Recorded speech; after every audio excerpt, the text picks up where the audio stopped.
En una época en que la democracia le da la espalda a las necesidades del pueblo y una debacle económica, se dieron las condiciones para una agudización de los conflictos sociales y políticos. Es así como hace más de 26 años surgen los grupos subversivos más famosos de nuestra historia reciente, Sendero Luminoso y el MRTA, siendo ese último el protagonista de la toma de la embajada, que será el tema a continuación. En los días previos a la Navidad de 1996, en una velada ofrecida por el embajador de Japón, Morihei Aoki, en su residencia, se dio el secuestro de rehenes más famoso de nuestra historia reciente.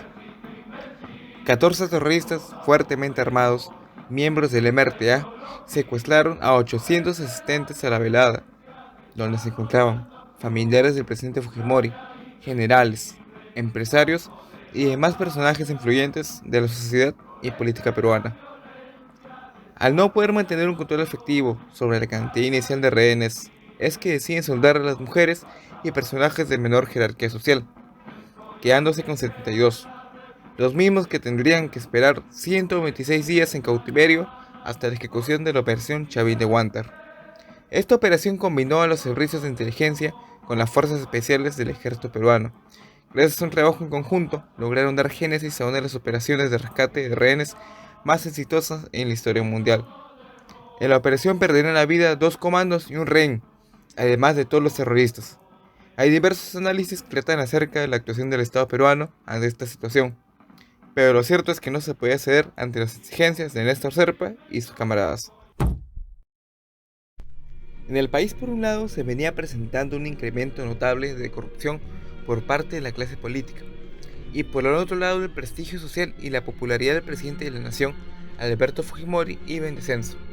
Este fue un gran escenario para que el movimiento revolucionario Tupac Amaru dé su golpe definitivo para terminar de desestabilizar el gobierno que se estaba llevando a cabo, así también afectando a sus actores geopolíticos estratégicos, Estados Unidos y Japón, con el impacto de la toma de la residencia nipona por parte de la agrupación MRTA, fue que se dio a reducir el índice de pobreza que había en la población peruana, ya que para los medios de comunicación extranjeros, el Perú era el modelo a seguir para los países en vías de desarrollo, con esto demostrando a la desinformación nacional e internacional acerca de la situación política, social y económica. El MRTA fue una organización surgida en la década de los 80, fruto del APRA rebelde y el Partido Comunista Peruano. Al caer su líder, Víctor Polay Campos, asume la dirigencia de Néstor Serpa, quien encabezaría la toma de la embajada. Con el regreso de una democracia que operaba a espaldas de las necesidades del pueblo y el colapso económico propio de los gobiernos de turno de la época, se intensificaron aún más los grandes problemas sociales y políticos que imperaban en el Perú de la década de los 80. Esto favoreció el surgimiento de movimientos insurgentes que se opondrán al Estado y pretenderán su posterior aniquilación y el establecimiento de un nuevo orden social. Uno de estos movimientos justamente será el MRTA, que en 1996 logrará poner en jaque al gobierno nacional a través de una operación de infiltración en la residencia del embajador del Japón y la posterior toma de esta. Bien, en esta ocasión nos encontramos frente al Museo de los Héroes de Chavín de Huántar, que justamente conmemora el sacrificio de los comandos que participaron en la operación de 1996. Esta es una réplica exacta de lo que fue en su momento la residencia del embajador de Japón. Aquí se realizaron las primeras prácticas previas a la operación, que fue considerada y hasta el día de hoy es tomada como una de las más exitosas. Dentro actualmente se exhiben todo lo que corresponde a diversos elementos, diversos materiales, escritos de la época, y donde podemos obtener muchísima información de lo que fue este hecho importante para la historia contemporánea del Perú de finales del siglo XX. Bien, ahora nos encontramos en lo que es el patio del Museo de los Héroes de Chavín.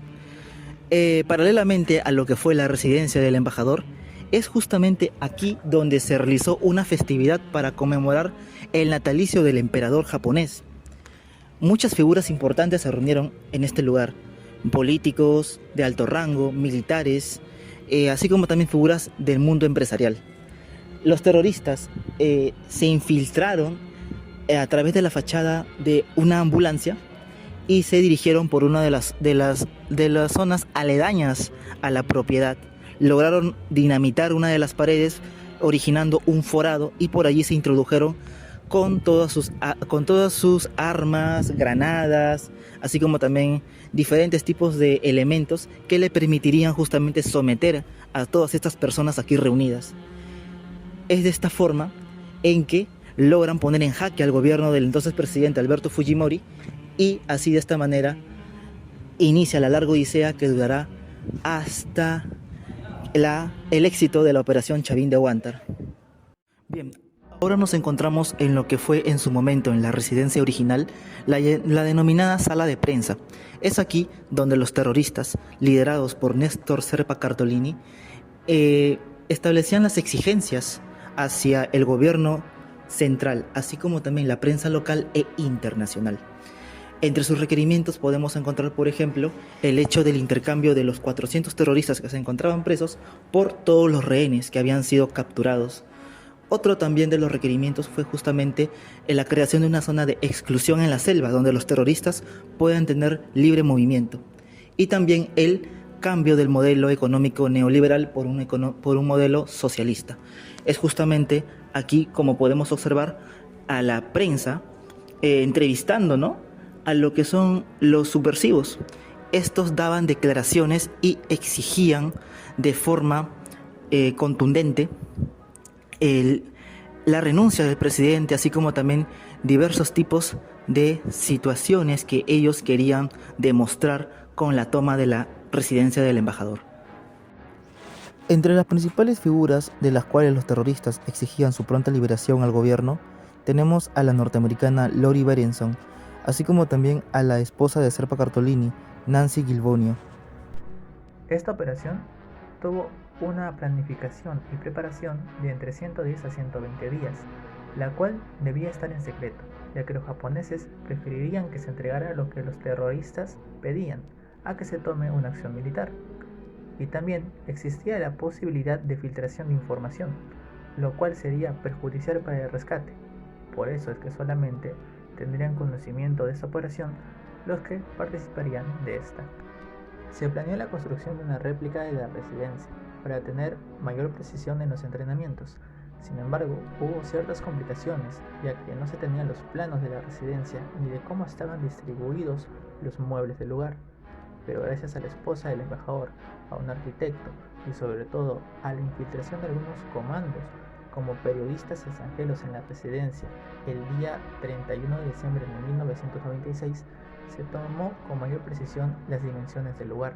Por otro lado, de entre las principales figuras que podemos mencionar entre los rehenes, tenemos a los embajadores tanto de Japón, Morihisa Aoki, y de Bolivia, Jorge Gumucio, así como también el congresista Javier Díaz Canseco, los futuros presidentes Alejandro Toledo y Francisco Sagasti, el ministro de Relaciones Exteriores, Francisco Tudela, así como también el entonces vocal de la Corte Suprema, Luis Serpa Segura.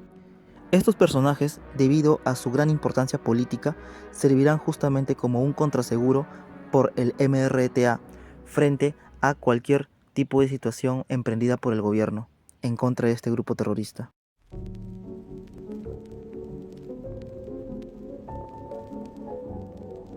La operación Chavín de Huántar fue como valga la redundancia, la operación que fue ejecutada por los grupos especiales del Ejército de Perú y para rescatar a los rehenes de esa toma.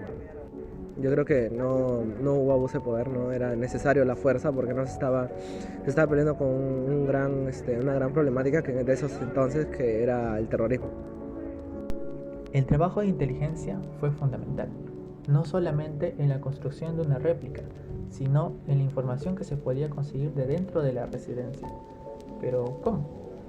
Pues introduciendo micrófonos escondidos en algunos artículos que eran enviados a esta. El perímetro de la residencia estaba rodeado de minas, por lo cual hacer un ataque frontal sería perjudicial para los comandos. Es por esto que se optó por la construcción de túneles para el ingreso hacia la residencia. Estos túneles pensaban por las casas cercanas y llegaban hasta los lados y también hasta la parte trasera de la residencia, de los cuales saldrían los comandos. Sin embargo, había un túnel que pasaba por debajo de lo que es esta vivienda, la cual fue utilizada para poner explosivos y así detonar la primera planta. En esta ocasión nos encontramos con estos 3 artículos, los cuales sirvieron para sacar información de lo que sucedía dentro de la residencia hacia el exterior. Tenemos el caso de este Viper, el cual lo tenía el vicealmirante Luis Gianpietri, que era rehén de este lugar. También tenemos esta Biblia y esta guitarra, los cuales fueron introducidos a la residencia, y en ellas se introdujeron micrófonos por parte de los comandos y así escuchar los planes de los terroristas. Nos encontramos dentro del cuarto donde se dio el origen de toda esta operación Chavín de Guanta. En este ambiente se reunieron los grandes altos mandos del Comando Conjunto de las Fuerzas Armadas, en las cuales debatieron y planificaron ideas para poder realizar esta operación Chavín de Guanta. Este fue el origen donde todos se encontraron y todo resumió en esta gran túnel que se realizaron alrededor de la embajada. Estos túneles son semejantes a las que tuvieron la cultura chavín y dentro del templo que representa a esta cultura. Este nombre, Operación Chavín de Guanta, se refiere principalmente a estos grandes túneles que son similares a la cultura chavín. Estos túneles de más de 150 metros de largo han sido claves para el éxito de esta operación, en la cual se pudo rescatar a los rehenes a través de un largo penurias. Estos túneles más el cuarto de planificación han sido claves y son fundamentales hoy como restos para poder visitar y poder entender más a fondo esta Operación Chavín de Guanta.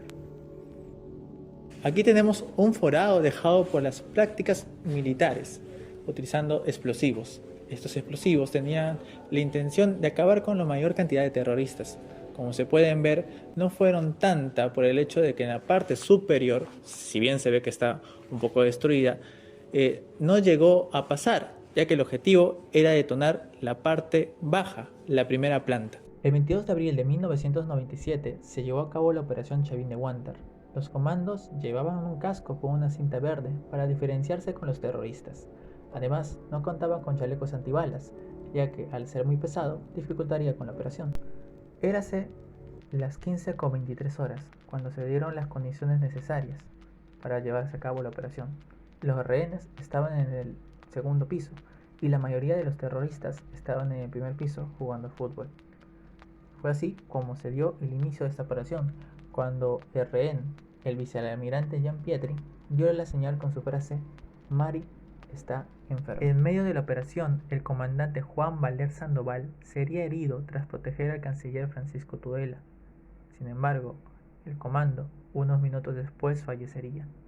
Por otra parte, en el segundo piso, un grupo de terroristas se trincheraron en una habitación donde tenían todo el armamento y de ahí estuvieron lanzando granadas, las cuales una de ellas impactaría en el comando Raúl Jiménez Chávez, causándole la muerte.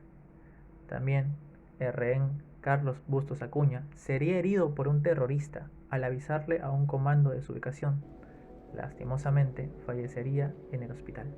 Fueron 8 minutos que duró la Operación Chavín de Guanta, que finalizó con la retirada de la bandera emerretista y el canto de victoria de los comandos.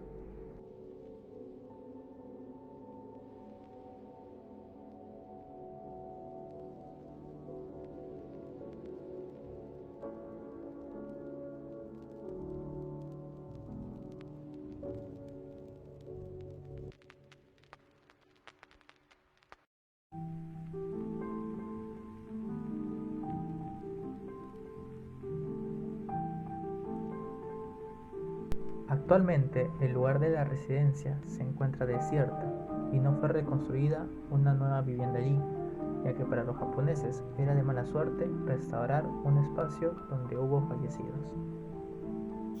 El operativo Chavín de Guantar conllevó al fin del MRTA, que desde 1984 actuó paralelamente a Sendero Luminoso, instaurando en el Perú un ambiente de miedo y terror, que tendría como punto final la toma de la residencia del embajador japonés. Además, el operativo tuvo como consecuencia 17 decesos, entre los cuales se encuentran los militares Juan Valer y Raúl Jiménez, que en el día de hoy son homenajeados por su importante papel dentro del operativo. Junto a ellos el magistrado Carlos Giusti, y los 14 subversivos del MRTA completan los 17 decesos que ocurrió dentro de este operativo. Este hito, junto al arresto del líder senderista Abimael Guzmán en 1992, marcaría la caída del terrorismo en el Perú, permitiendo la tranquilidad de los ciudadanos. Es así que luego de este operativo exitoso, se llegaría al fin del MRTA y Sendero Luminoso en nuestro país. Dentro de los 126 días de la toma de la residencia del embajador de Japón, vamos a encontrar distintas situaciones que han quedado para el análisis. Es así que encontramos la denominada Síndrome de Lima, muy similar al conocido Síndrome de Estocolmo, pero que esta vez le ocurre al secuestrador. En varios pasajes del secuestro vamos a ver cómo los secuestradores, los subversivos del MRTA, concretan una serie de preocupaciones por el bienestar de sus rehenes, presentando compasión, empatía y un vínculo hacia ellos.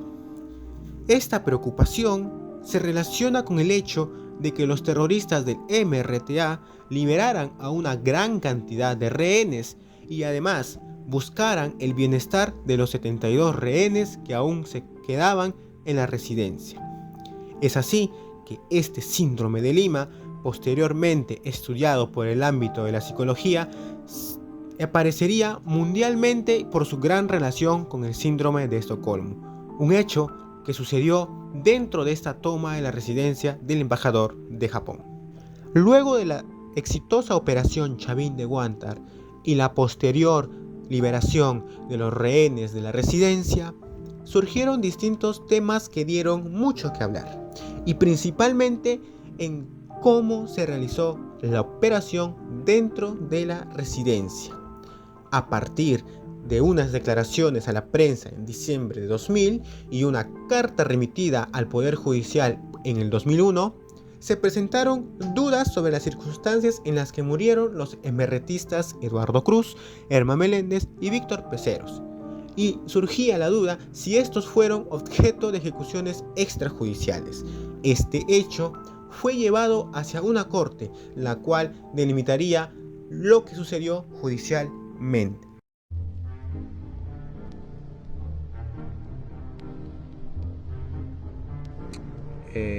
La operación militar que se llevó a cabo para eso mismo, terminar con este acto terrorista, la operación militar Chavín de Huántar, que trajo consigo la recuperación de varios rehenes y también la consagración de varios héroes para ese momento.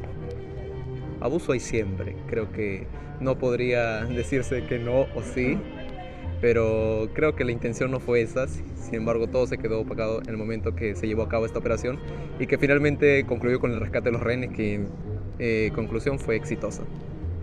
Luego del análisis e investigación que hemos realizado como grupo, hemos llegado a la conclusión de que la toma de la residencia del embajador de Japón ha sido un factor fundamental en el aspecto histórico de nuestro país.